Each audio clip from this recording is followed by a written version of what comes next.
continue our conversation with Dr. Jane Orient, Executive Director of the Association of American Physicians and Surgeons, Skyping in from the state I was so honored to represent for 6 terms in Congress, Arizona.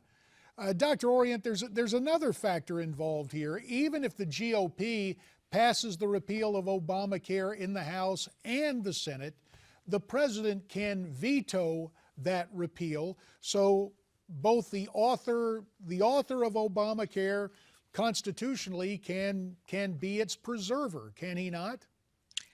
That appears to be the case. And there is a real problem coming up in March when the Supreme Court hears the case of King versus Burwell to decide whether or not the president can just rewrite something that's clear in the law about whether subsidies can flow through federally established exchanges or must only go through state established exchanges.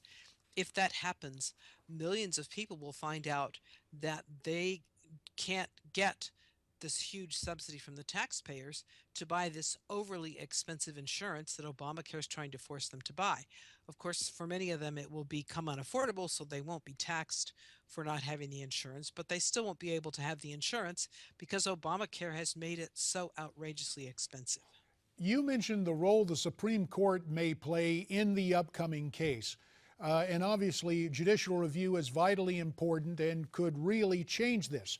But between now and then, are there some steps you expect Congress to take to try to at least roll back some of the provisions of Obamacare? And if so, what do you think is that comparative bipartisan low-hanging fruit?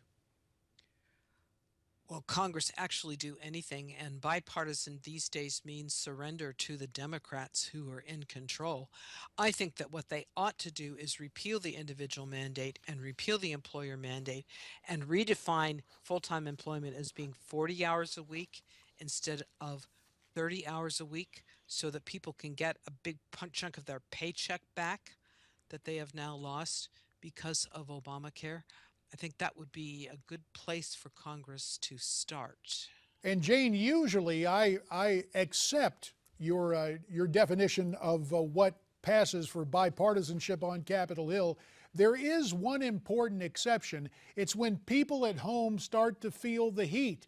And of course, nationally, when people are asked about Obamacare, most people strongly disapprove of it. So I'm wondering about things, for example, like the medical device sales tax being repealed, smaller things like that. Do you think we will see those reforms? Maybe we will, and then the Congress can pat itself on the back and say, see, we did something to you. All you people who need things like hip prostheses or a pacemaker won't have to pay this tax, so you'll be better off. But I don't think that is really significant. The fact is that millions of people are being hurt by Obamacare. You may talk about a few who have health care, meaning they have an insurance card they didn't have before. But we're not hearing about the millions who have had insurance that they liked perfectly well being canceled, obliterated, destroyed. And mindful of that, Dr. Orient, it appears that a physician is poised to run for president. Dr. Ben Carson was with us just a few mornings ago.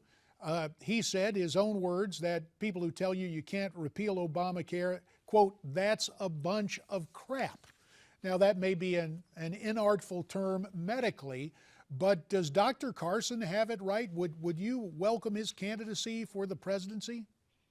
I love Ben Carson. I think he's excellent, and I think he is right. Obamacare could be repealed. It could be defunded, but the question is whether the craven members of Congress, many of whom have deep, profound conflicts of interest, will actually do what needs to be done.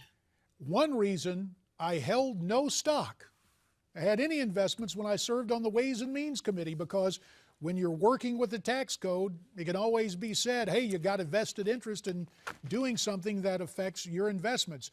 Dr. Jane Orient, you offer a cautionary note that we appreciate very much, and your diagnosis of the political problems, though somewhat gloomy, is very candid. We appreciate it, and inherent therein is your challenge to the Congress about to be sworn in to take meaningful action. Dr. Orient, as always, we appreciate your clear, concise opinions on these subjects. Thank you so much. Thank you very much. Jane Orient, Skyping in from Arizona, and America's Forum continues.